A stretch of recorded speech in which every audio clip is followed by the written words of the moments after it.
Efa ao anatin'ny fiomanana tanteraka amin'ny fandraisana ireo fihaonana tampony roa lehibe izay ho atao eto Madagasikara amin'ity taona 2024 ty eny eto Madagasikara amin'izao fotoana izao, ary indrindra ny eo anivon'ny ministera ny raharaham-bahiny ny fanasarana ny arifenitra mandritra ireo fivoriana iraisam-pirenena ireo no isan'ny omendanja ho an'ny ministera ny raharaham-bahiny. Miomana amin'ny fandraisana amin'ny fivoriana tampony roa lehibe dia ny fivoriany Komeza izay ataony 8 hatramin'ny 7 Oktobra 2024 ary ny fivoriany filoham-panjakana ao anatin'ny OIF izay ho tanterahana ny 5 hatramin'ny 20 Novambra 2024 ny ao anivon'ny ministeran'ny raharaham-bahiny malagasy. Omen'ny ministeran'ny raharaham-bahiny lanja manokana amin'ny fanatsarana ny arifenitra mandritra ny fandraisan'ny Madagasikara ireo fivoriana iraisam-pirenena ireo. Antony izay nanovan'ny ministera famindrina ireo mpiasa rehetra ao amin'ny androany teny Nosy. Ministra zany no ambony indrindra ny fandraisantsika fihaonana taty Madagasikara, na ny COI na ny SADC, na ny SADC mbola tsisy fa ny fiakambanana hafa, fa ny tena hiavaka amin'ity zany dia ny fandraisana zany hoe filoham-pirenena marobe sy mpanjaka avy any ivelany izay mila arifenitra manokana zany izy ireny,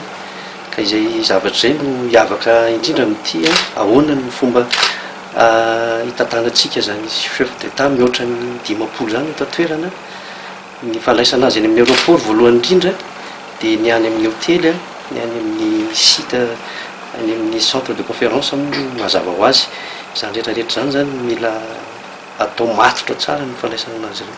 Manoloana ny tsikera samihafa amin'ny fandraisana amin'ny fivoriana tampony firenena mampiasa panina manontolo ny teny frantsay dia nanamafy ministra ny raharaham-bahiny fa tombontsoa maro no azo Madagasikara amin'ny fandraisana fivoriana tampony io.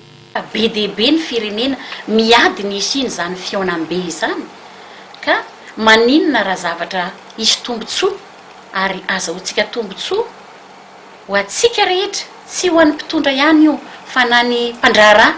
afaka hivarotra, afaka andray ny hôtely, afaka ny mpanao location de voiture ohatra, ary ny mpiasa, satria isy fandraisana chauffeur be dia be zany, isy fandraisana mpiasa be dia be zany rehetra zany, fa maninona ny antony tsy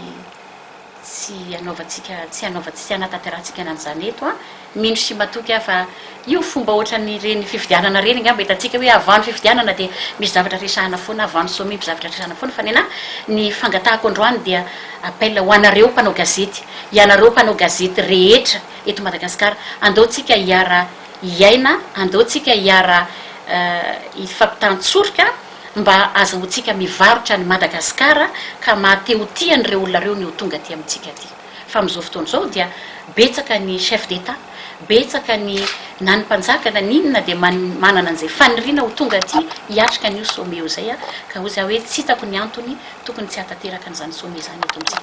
Zay aty amin'ny raharaham-bahiny aloha dia tsy manisy an'izay ahy zay. Mikasika ny fivorian'ny francophonie manokana dia vahiny mihoatra ny 3 no andrasana ho tonga eto Madagasikara. Vahiny izay ahitana filoham-panjakana sy tompon'andraikitra ambony avy amin'ny firenena 20 ao anatin'ny vondrona firenena mampiasa panina manontolo ny teny frantsay. Afa ministeran'ny raharaham-bahiny miantoka ny fandraisana ireo mpolo-panjakana ambony ireo, ankoatra ny fanamafisana traikefa eto an-toerana, isy ny fandefasana mpiasa eto anivon'ny ministera, io fanamomban'ny arifenitra ny ivelany.